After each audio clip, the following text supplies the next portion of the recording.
Hello praise Lord. Bless publication അവതരിപ്പിക്കുന്ന bless Bible കിസിലേക്ക് സ്വാഗതം. ഇന്ന് പ്രത്യേകിച്ച് ഒരു സന്തോഷ വാർത്ത കൂടെ പറയാനുണ്ട്. ഇന്നലെ മാത്രം ഞങ്ങൾ ഇത്രത്തോളം ഗിഫ്റ്റുകൾ കേരളത്തിൻ്റെയും ഇന്ത്യയുടെ പല ഭാഗത്തേക്കും ഞങ്ങൾ അയച്ചിട്ടുണ്ട്. കൊറിയർ വഴിയാണ് അയച്ചത്. മാത്രമല്ല, ഞങ്ങൾ കഴിഞ്ഞ നാളുകൾ വളരെയധികം ബുദ്ധിമുട്ടി. കാരണം ചില വ്യക്തികൾക്ക് കൊറിയർ ഓഫീസിലേക്ക് ചെന്ന് വാങ്ങാൻ വളരെയധികം ബുദ്ധിമുട്ടെന്ന് ഞങ്ങൾക്ക് തന്നെ അറിയാം. അതിന് ഞാൻ വളരെയധികം ബുദ്ധിമുട്ടുണ്ടായിരുന്നു. കാരണം എങ്ങനെ പോസ്റ്റ് ഓഫീസിൽ വഴി അയക്കുന്നതിന് ഞങ്ങൾക്ക് വളരെയധികം കാശ് കൂടുതലാണ് വരുന്നത്. കാരണം സ്പീഡ് പോസ്റ്റിലാണ് പോകുന്നത്. അതുകൊണ്ട് വളരെയധികം കാശ് കൂടുതലായിരുന്നു.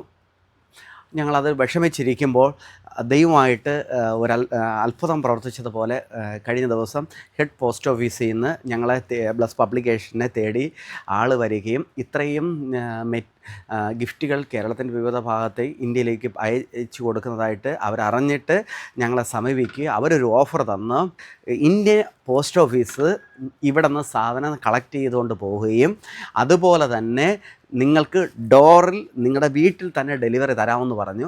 അതുപോലെ തന്നെ അവർ ഒരു ഓഫർ ഇവിടെ തന്നിരിക്കുന്ന ബ്ലസ് പബ്ലിക്കേഷനിൽ നിന്ന് വാങ്ങുന്ന സാധനങ്ങൾ നിങ്ങൾക്ക് അവിടെ എത്തിയ ശേഷം ഒരാഴ്ചക്കകത്ത് അത് ക്രമീകരണമാകും. അവിടെ എത്തിയ ശേഷം പൈസ പോസ്റ്റ് ഓഫീസിൽ കൊടുത്താൽ മതി, പോസ്റ്റ്മാൻ്റെ കയ്യിൽ കൊടുത്താൽ മതി. ആ രീതി കൂടെ അവർ ക്രമീകരിച്ച് തരാമെന്ന് ഞങ്ങൾക്ക് ഓഫർ തന്നിരിക്കുന്നു. അത് ഏറ്റവും വലിയൊരു സന്തോഷകരമാണ്. 45-ാമത്തെ ദിവസത്തെ ചോദ്യം ചോദിക്കുകയാണ്. ദൈവം ആദരിക്കാത്തത് ആരെയാണ്? രണ്ടാം ചോദ്യം, പ്രത്യാശയെ ഉളവാക്കുന്നത് എന്ത്? അക്ഷയനായ ദൈവത്തിൻ്റെ തേജസ്സിനെ മാറ്റിക്കളഞ്ഞ് എന്തൊക്കെ സാദൃശ്യത്തിലാണ് മാറ്റിക്കളഞ്ഞത്? ഏതൊക്കെ സാദൃശ്യത്തിലാണ്? ആരെയാണ് ദൈവം ആദരിക്കാത്തത്?